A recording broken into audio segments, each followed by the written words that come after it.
Hola a todos. Soy Damián, tengo 34 años y vivo con mi esposa, Elena, y nuestro segundo hijo, Jack, aquí en Texas. Nuestra vida es bastante tranquila ahora, pero en nuestros corazones, todavía no podemos olvidar la sombra de José, nuestro hijo mayor, quien falleció hace 3 años de leucemia. Perder a José es una herida que nunca sanará. Hay noches en que todavía me despierto pensando que escucho la risa del pequeño resonando desde su antigua habitación. Mi esposa a menudo mira hacia la silla del comedor donde José solía sentarse, y luego llora en silencio. Hemos aprendido a vivir con este dolor, pero nunca podremos olvidar a nuestro hijo.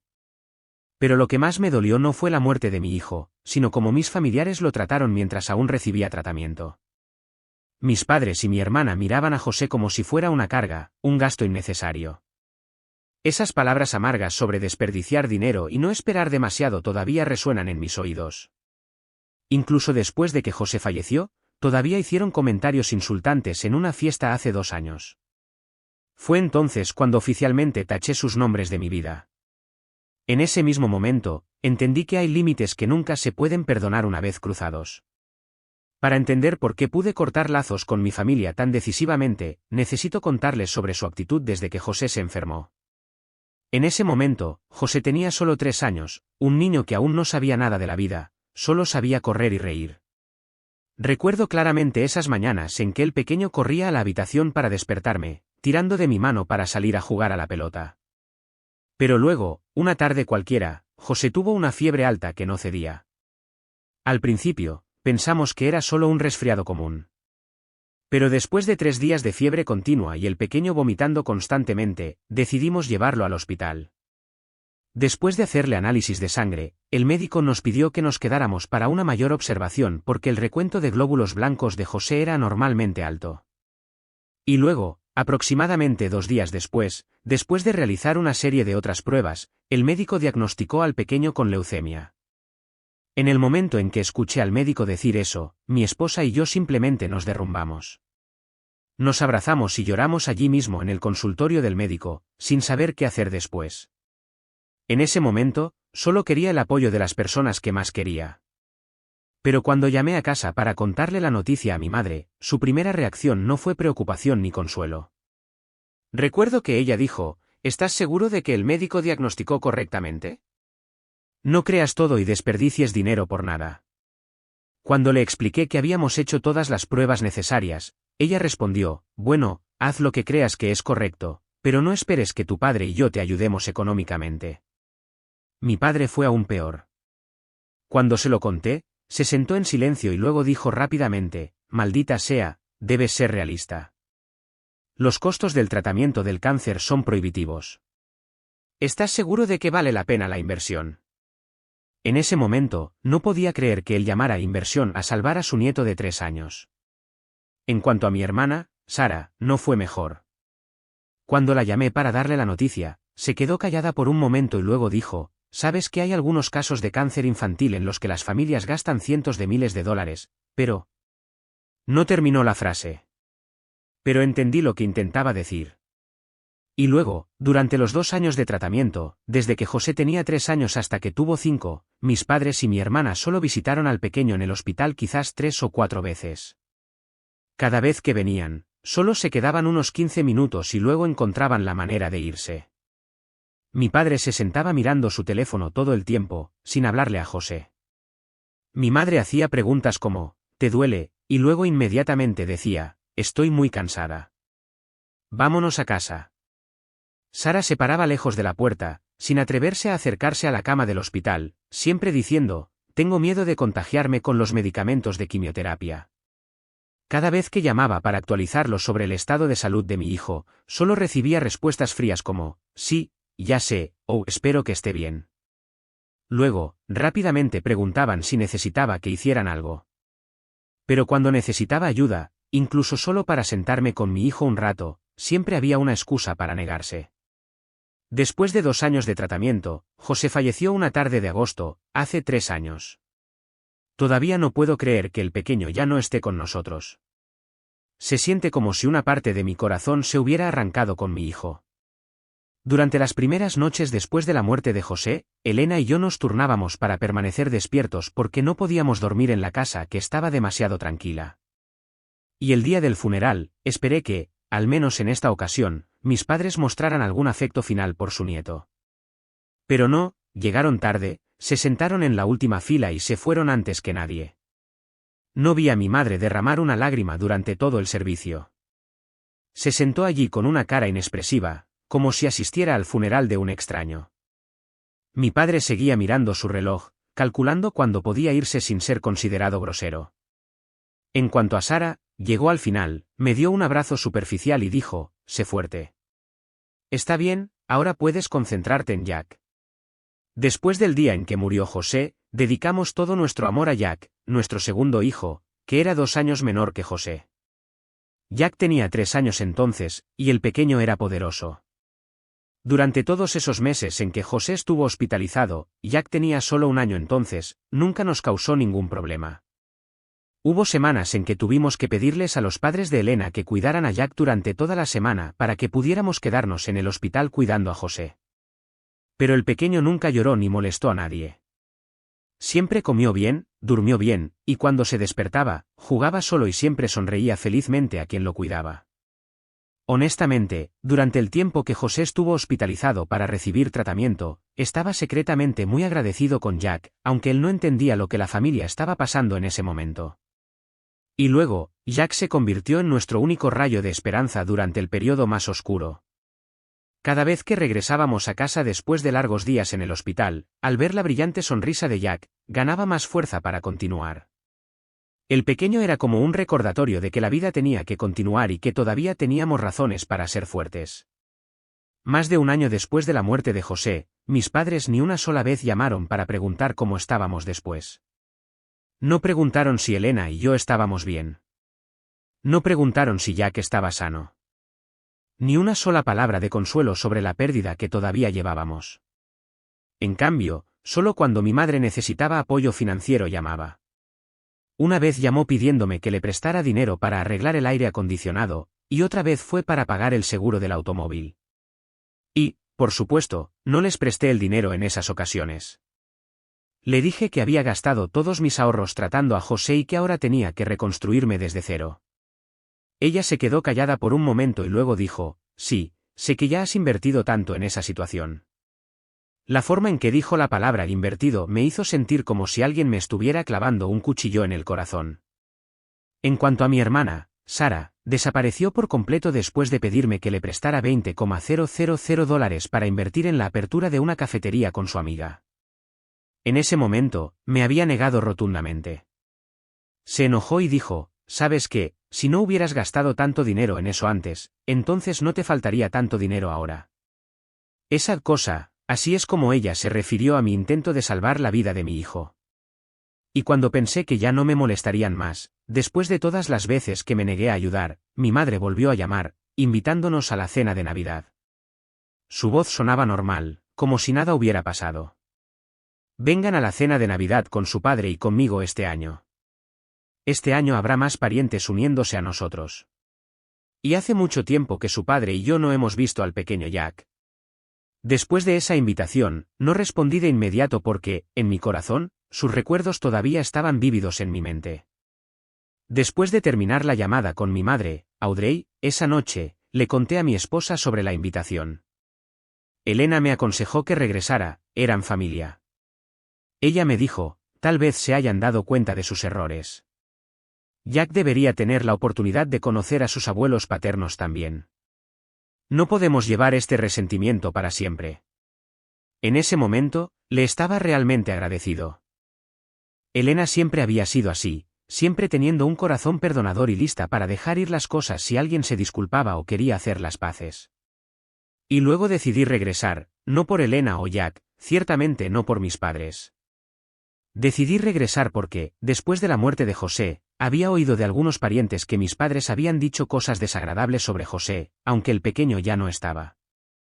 El tío Tom, el hermano mayor de mi padre, me dijo que durante una reunión familiar, mi padre había dicho, menos mal que el pequeño se fue temprano, de lo contrario, habría sido caro para siempre.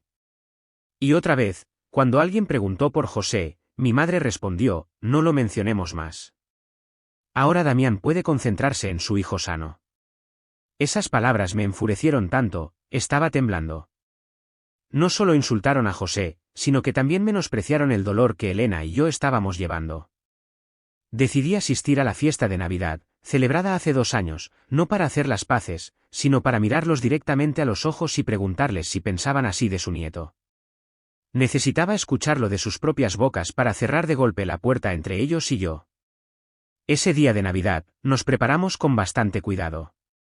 Elena vistió a Jack con un pequeño traje azul marino, mientras que yo elegí una camisa blanca y pantalones negros, el atuendo que normalmente usaba para ocasiones importantes.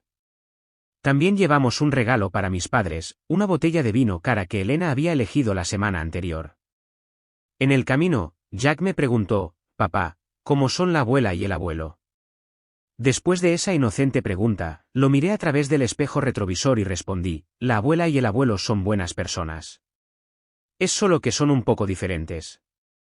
Al escuchar mi respuesta, el pequeño asintió y no preguntó más. Y Elena me apretó la mano suavemente, como si quisiera darme más fuerza. Cuando el coche se detuvo frente a la casa de mis padres, me quedé sentado un momento, mirando la casa donde había crecido. Todo seguía igual, los escalones de hormigón gris, la puerta de madera marrón oscuro y las campanillas de viento que mi madre había colgado hace más de 10 años. Pero al volver a casa ese año, sentí que era un extraño. Justo después de encontrar un lugar para aparcar, Elena se volvió hacia mí y me preguntó en voz baja, ¿estás listo? Después de esa pregunta, asentí sin responder. Luego salimos del coche y caminamos directamente hacia la casa. Mi madre abrió la puerta antes de que pudiéramos tocar el timbre. Cuando nos vio, sonrió y rugió, Damián, ¿estás en casa? Después de ese saludo, se acercó para abrazarme, pero ese abrazo se sintió muy forzado.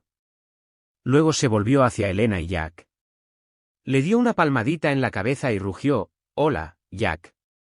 Has crecido mucho. La abuela y el abuelo te extrañaron mucho. Al escucharla decir eso, Jack se escondió tímidamente detrás de Elena. El pequeño nunca había conocido a sus abuelos, por lo que sentirse desconocido era normal. Unos segundos después, mi padre apareció de la sala de estar, acercándose para estrecharme la mano. Su voz estaba llena de frases amables, Damián, hola, hijo. Ha pasado mucho tiempo desde que nos vimos. Y eso fue todo lo que dijo después de más de 1 año desde el funeral de José. Justo después de eso, entramos en la casa, e inmediatamente vi a bastante gente sentada en la sala de estar. Mi madre había mencionado que habría parientes, así que no me sorprendió. El tío Tom, la tía Mary, mis primos e incluso algunos amigos de mis padres estaban allí. Cuando miré a mi alrededor, Sara apareció de la cocina. Tan pronto como me vio, rugió, maldita sea, ¿cuánto tiempo sin verte? Después de ese saludo, se acercó para abrazarme con fuerza. Luego se agachó para mirar a Jack y le preguntó, pequeño Jack, esta es la tía Sara. ¿Sabes quién soy? Al escuchar esa pregunta, Jack negó con la cabeza honestamente. El pequeño no conocía a Sara porque nunca se había presentado, ni siquiera cuando José todavía estaba vivo. Alrededor de las 6 de la tarde, la fiesta comenzó oficialmente. Todos se sentaron alrededor de la gran mesa de comedor que mi madre había estado preparando desde la mañana. Algunos parientes preguntaron sobre nuestra vida actual.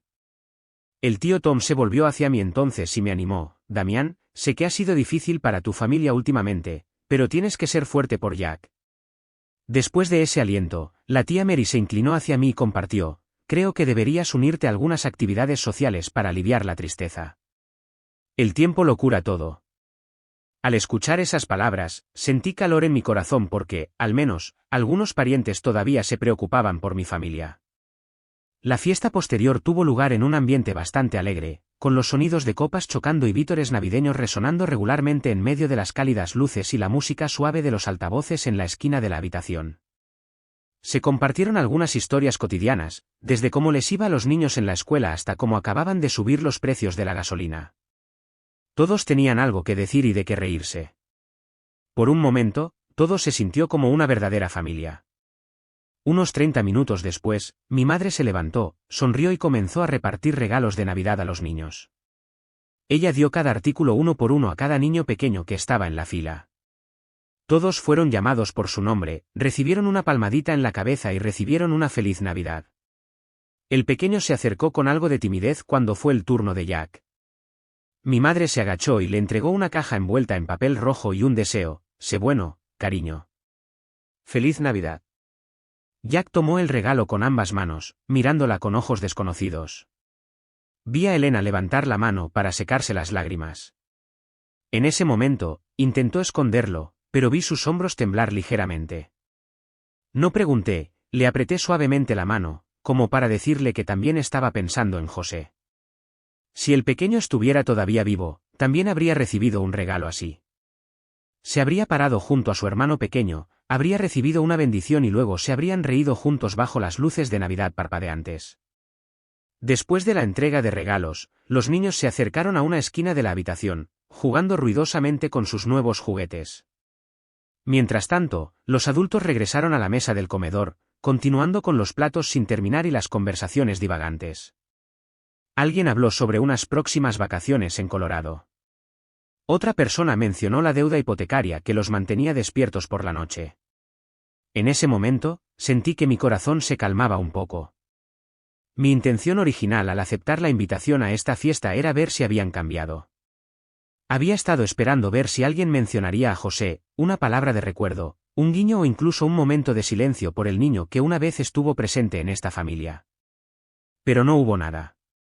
Y parte de mí se sintió aliviado por eso, porque ese silencio, aunque triste, era mejor que cualquier palabra vacía. Pensé que esta vez sería diferente. Este podría ser un hito para reconectar lo que parecía haberse roto.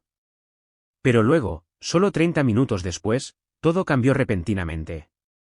Su verdadera naturaleza se reveló una vez más. Y ese momento fue cuando ya no pude permanecer en silencio. En ese momento, la fiesta casi había terminado. Después de unas copas, el tío Tom estaba ligeramente borracho y se volvió hacia mí en voz baja. Su voz se bajó, casi como una conversación privada entre dos hombres experimentados. Damián, siempre te he admirado. No todos darían todo por su hijo así, durante esos 2 años. Después de la opinión del tío Tom, asentí ligeramente. No hacía falta decir más. Pero entonces Mike, mi primo, que había estado relativamente callado desde el principio de la noche, de repente habló.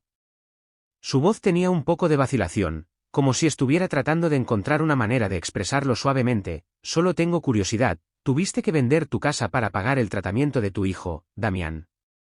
Después de esa pregunta, agarré el brazo de la silla ligeramente. Luego miré directamente a Mike, mi voz ni alta ni baja, pero cada palabra salió con claridad. Si pudiera cambiarlo por la vida de mi hijo, entonces sí, vendería la casa. El espacio de la mesa del comedor quedó completamente en silencio después de mi declaración. Todos guardaron silencio durante unos segundos. Nadie rió. Nadie continuó la conversación.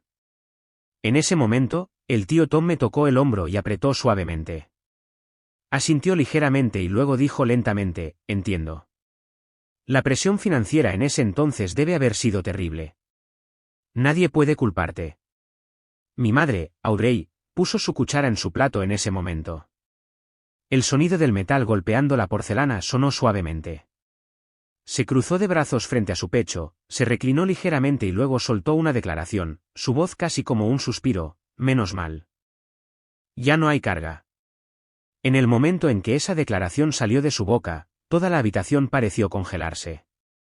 Me quedé quieto, mirando directamente al plato que tenía delante, pero mis oídos resonaban con un sonido frío y penetrante, no el sonido de los platos, ni la música, sino el eco de esa misma frase: menos mal.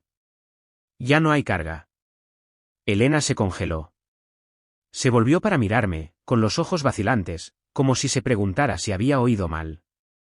No miré hacia ella, pero su mano sobre la mía temblaba muy ligeramente, pero lo sentí. Nadie dijo nada después de la declaración de mi madre. Algunos parientes bajaron la mirada. El tío Tom miró a mi madre como si acabara de recibir una bofetada. Sara se levantó rápidamente para servir más agua, fingiendo que no había oído nada. Nadie reaccionó. Ni una palabra de defensa, ni una voz interrumpiendo. Unos segundos después, dejé mi tenedor en el plato. Luego levanté la vista, mirando directamente a mi madre, preguntando claramente, ¿de qué diablos estás hablando? En ese momento, levantó la cabeza para mirarme, sin evitar el contacto visual. Apoyó las manos sobre la mesa y respondió sin dudar, solo digo la verdad. La verdad es que, en ese entonces, todo en esta casa giraba en torno a José. Piénsalo. Desde que enfermó hasta que murió, esos 2 años, toda esta casa no habló de otra cosa. Dejaste el trabajo por un tiempo. Elena prácticamente se mudó al hospital. Antes de que pudiera decir nada, continuó, esta vez con una voz algo más dura, y también deberías estar agradecido. Si no fuera por el seguro, el costo total del tratamiento para José durante esos 2 años no habría sido de 150,000, sino de 700,000, quizás incluso más. La gente dice que algunas familias tuvieron que vender sus casas, obtener préstamos bancarios y aún así no pudieron salvar a sus hijos. ¿Y tú? Solo perdiste tus ahorros. Tu casa todavía está ahí. Tu familia todavía tiene a Jack, y todavía tiene un futuro. Deberías sentirte afortunado de que José no tenga que estar en el hospital hasta ahora. Después de esas palabras de ella, la habitación quedó en un silencio sofocante. Nadie se atrevió a mirarme.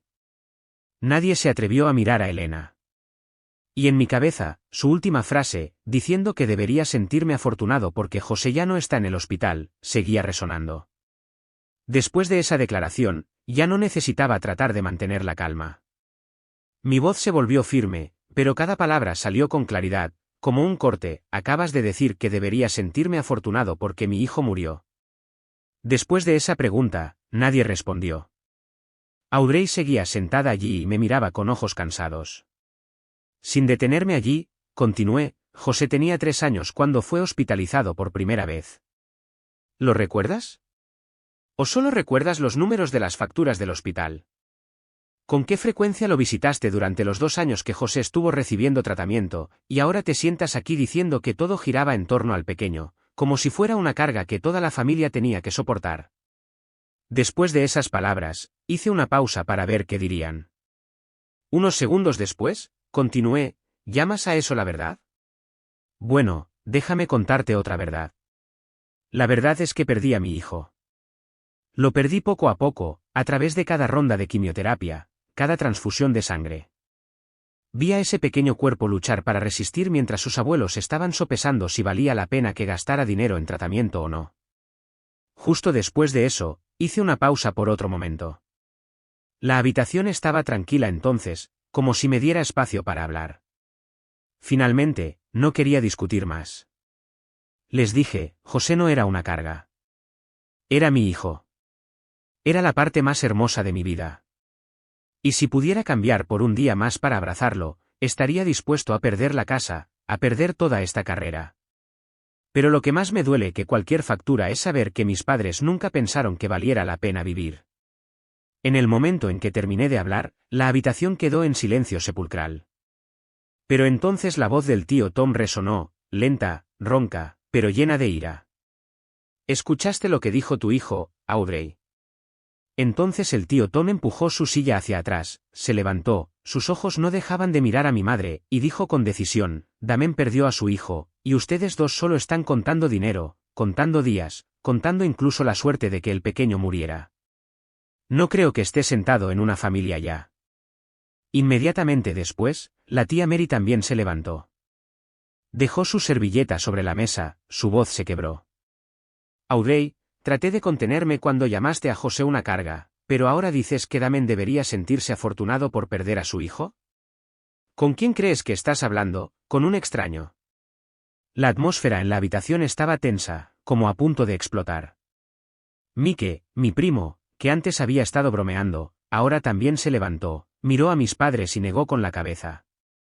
Honestamente, nunca pensé que ustedes dos pudieran ser tan terribles. Entonces un primo más joven se acercó y me tocó el hombro. Su voz era pequeña pero firme. Lo siento, hermano Damián. No pensé que las cosas fueran así. Quería a José, aunque nunca conocí al pequeño. Después de esas palabras de apoyo, no dije nada. Simplemente asentí con la cabeza a cada persona con gratitud. Inmediatamente después, el tío Tom fue el primero en levantarse de la mesa. Cuando pasó junto a mi madre, se detuvo un momento pero no la miró. Simplemente dijo en voz baja: «Esta será la última vez que ponga un pie en esta casa». No por culpa de Damián, sino porque no puedo comer en la misma mesa con personas que han olvidado lo que es la humanidad. Algunos otros también se levantaron para seguirlo. La tía Mary negó con la cabeza, tomó la mano de Elena, la mano de mi esposa, y luego dijo suavemente: «Eres muy fuerte, querida. José también debe estar muy orgulloso de ti. Pero no dejes que ningún niño crezca en esta familia tóxica». En pocos minutos, la casa que alguna vez estuvo llena de gente se quedó con solo el sonido de los pasos que se alejaban y una puerta que se cerraba de golpe detrás de ellos. Ni una sola persona se despidió de mis padres, y entonces supe que nunca volverían. La habitación cayó en un silencio sofocante después de que la puerta se cerró detrás de las últimas personas que se fueron. Ya no había sonidos de platos ni de risas forzadas. Solo quedaban miradas desviadas, una atmósfera pesada como piedra presionando sobre la mesa del comedor a medio terminar. En ese momento, mi hermana Sara fue la primera en romper el silencio. Se levantó, su voz áspera resonó en la habitación cargada de tensión. «Solo por tu culpa, también, toda la familia le dio la espalda a esta casa. ¿Crees que eres tan noble, o simplemente estás acostumbrado a hacerte la víctima, a hacer que todo gire en torno a tu dolor?» A mi lado, Elena me apretó la mano con fuerza. No dijo nada, pero esa mano fue suficiente para que yo entendiera que estaba tratando de evitar llorar. Inmediatamente después, mi madre levantó la cabeza, sus ojos fríos. Su voz resonó lenta y constante, como si leyera una declaración sin emociones. «Entonces, ¿ahora estás satisfecho?» Todos se fueron. «También has cortado esta relación familiar». Después de esa declaración, mi padre se levantó de repente antes de que pudiera responder. La silla en la que estaba sentado se deslizó hacia atrás, chirriando sobre el suelo de baldosas. Su voz resonó profunda y compleja, como un veredicto: «No tengo ningún hijo que deshonre a sus padres delante de sus familiares como lo hiciste hoy». No respondí a sus palabras. En ese momento, me incliné y levanté suavemente a Jack. El pequeño todavía estaba somnoliento después de una noche agotadora de juegos. Con una mano sosteniendo a mi hijo y la otra tomando la mano de Elena, justo antes de salir de la sala de estar, me detuve y volví a mirar a las 3 personas a las que alguna vez llamé familia. Mi voz bajó: «Clara, lo siento. Ustedes no son dignos de ser los abuelos de José, y no son dignos de llamar al pequeño una carga. De ahora en adelante, considéranos acabados, y el resultado de hoy es el resultado de sus propias decisiones». Luego abrí la puerta. Salí, sin llevarme nada conmigo excepto mi verdadera familia. Después de ese día, decidí cortar todo contacto con ellos. Bloqueé todos los números de teléfono, el de mi madre, el de mi padre, el de Sara. Elena, Jack y yo vivimos días verdaderamente pacíficos durante los siguientes 2 meses. Nos despertábamos temprano juntos, llevábamos a Jack a la escuela, y por las noches volvíamos a casa para preparar cenas sencillas, ver películas y contar historias juntos. El anhelo por José seguía ahí, todavía a veces me congelaba en medio de una frase, una mirada. Pero al menos ya no estaba destrozado por la frialdad y la indiferencia de aquellos a quienes alguna vez llamé parientes consanguíneos. Después de eso, les conté la historia a algunos amigos cercanos y colegas que habían estado conmigo durante los últimos años. No me interrumpieron ni me aconsejaron que perdonara o que intentara reconciliarme. Simplemente escucharon, y luego, uno por uno, asintieron con la cabeza y me dijeron: «Hiciste lo que tenías que hacer».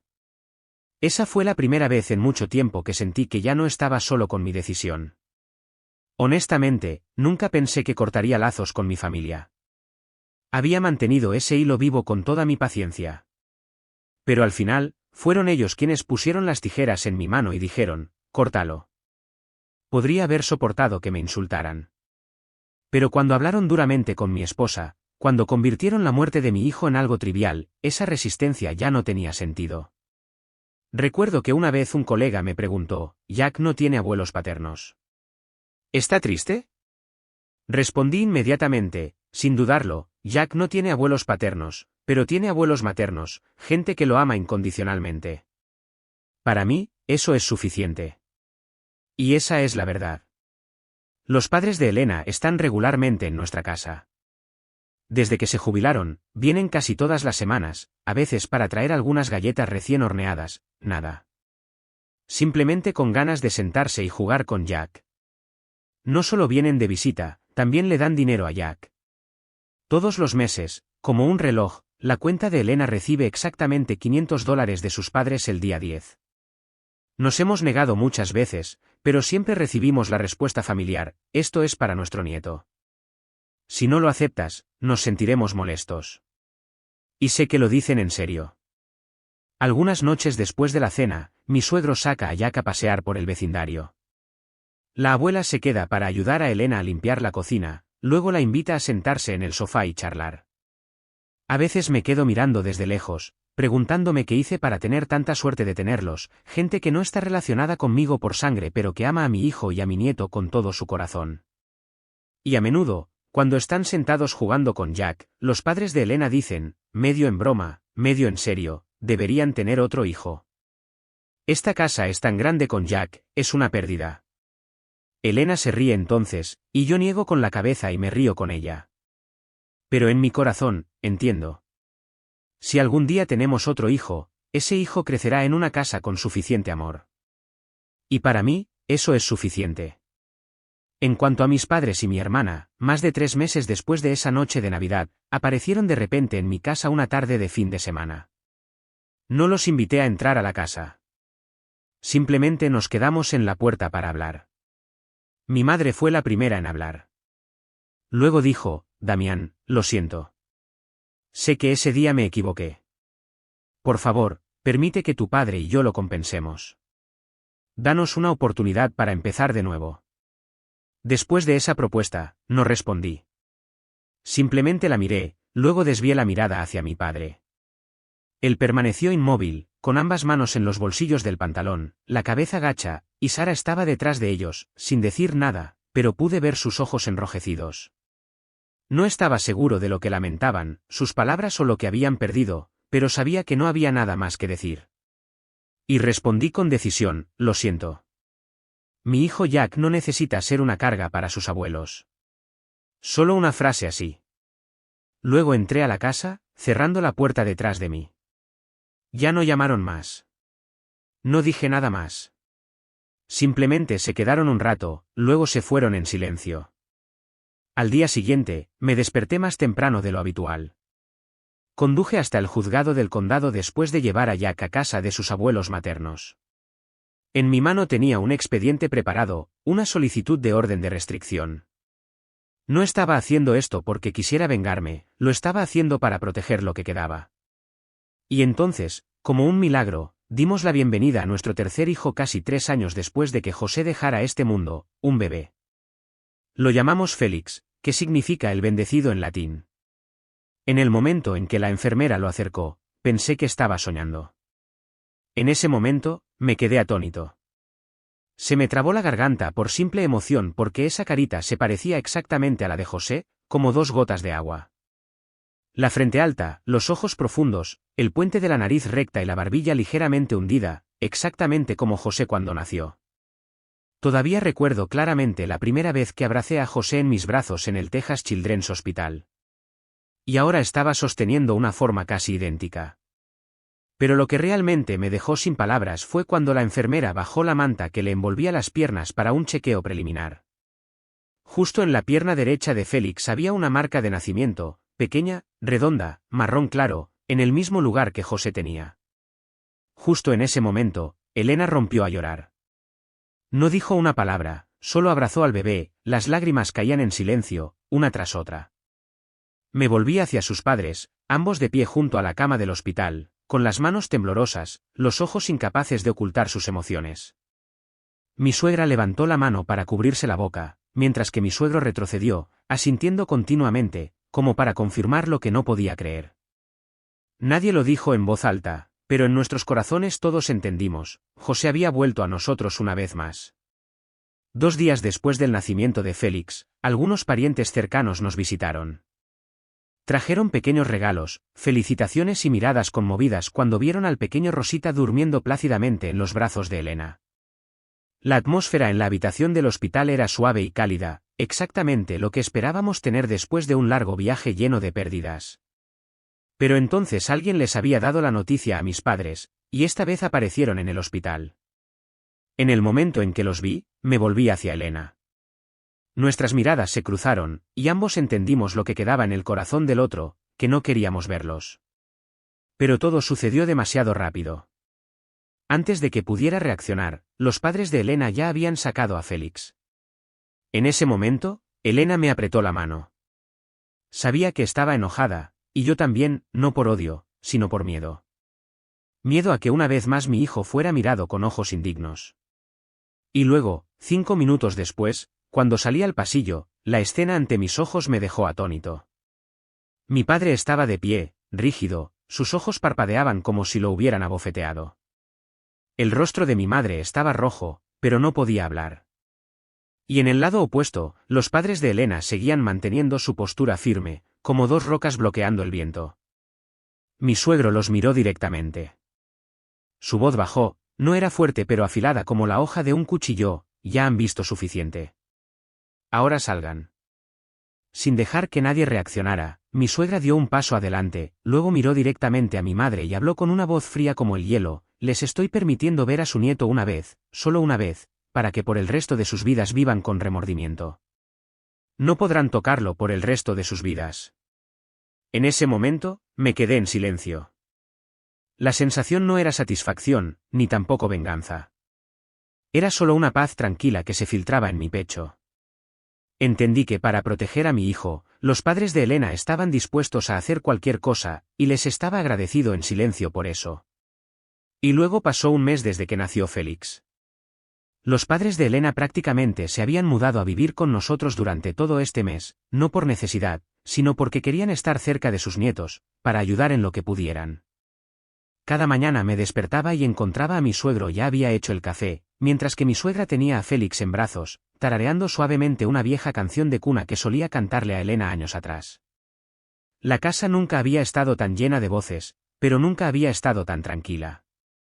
Hablando de Jack, desde que se enteró de la llegada de Félix, cuando el pequeño aún estaba en la barriga de Elena, Jack tuvo cambios que nunca esperé.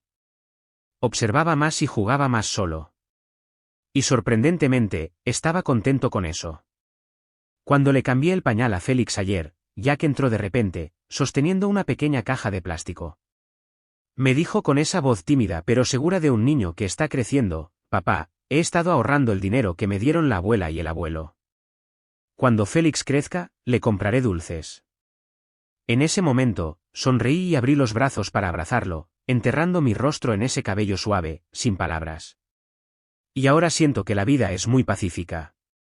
Aunque todavía pienso en José todos los días, extraño esos ojos, esas risas y esos pequeños pies que solían correr por el patio. Pero ya no me duele como antes. Porque en esta casa, veo a José en los ojos de Jack, en los rasgos de Félix, y en la tranquila amabilidad que los padres de Elena traen todos los días. El anhelo no desaparece, pero se ha transformado en algo más hermoso, algo con lo que puedo vivir sin que me arrastre hacia atrás. Para tener esa paz, tuve que hacer una transacción mediante el corte de lazos, puertas que estaban permanentemente cerradas y la retirada de relaciones que una vez pensé que eran irreemplazables. Pero nunca me he arrepentido de mi decisión. No lo hice porque fuera débil, sino porque entendí que hay momentos en los que proteger a las personas que amas es mucho más importante que tratar de aferrarte a algo que ya está podrido.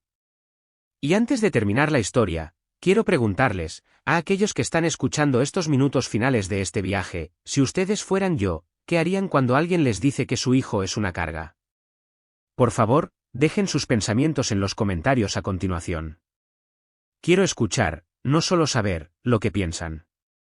Así que esta historia no es solo mía, sino nuestra, de aquellos que se han parado en la encrucijada entre los lazos familiares y el respeto propio. Si esta historia te hizo pensar en los límites, los sentimientos o cómo protegemos a las personas más importantes de nuestras vidas, no olvides darle me gusta, suscribirte al canal y compartirlo con alguien que también necesita escuchar esto. Gracias por quedarte hasta el final. Gracias por escuchar.